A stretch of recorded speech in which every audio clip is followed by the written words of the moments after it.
getting crowded in heaven one day, so St. Peter decided for one day to only accept people who could make him laugh.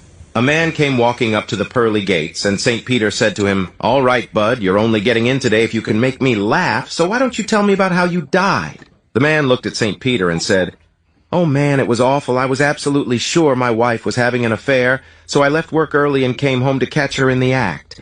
When I got home, sure as shit, there she was naked in bed.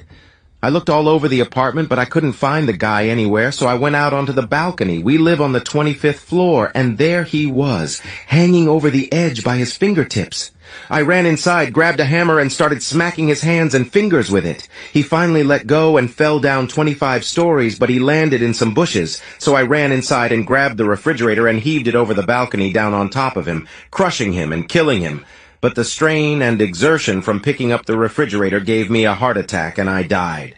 St. Peter let out a faint chuckle, and since it was a crime of passion, he decided to let this poor soul in. Another man came walking up to the pearly gates, and St. Peter told this man the same thing, that in order to get in, he had to make St. Peter laugh. The second guy told him about how he died.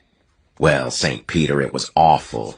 I was doing aerobics on the balcony of my 26th-story apartment when a flock of birds came out of nowhere and startled me. I fell over the railing but managed to grab the balcony of the apartment below me.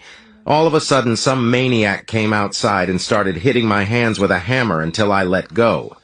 Luckily, I landed in some bushes, but then this guy dropped a f***ing refrigerator on me." St. Peter chuckled again, let the second man into heaven, and decided he could really start to enjoy his job. A third man came walking up to the pearly gates. St. Peter gave his speech to this third man and then told him, "Tell me about the day you died." "Oh man, St. Peter, you're never going to believe this. All right, so picture this. I'm butt naked hiding in a refrigerator." Oh my God.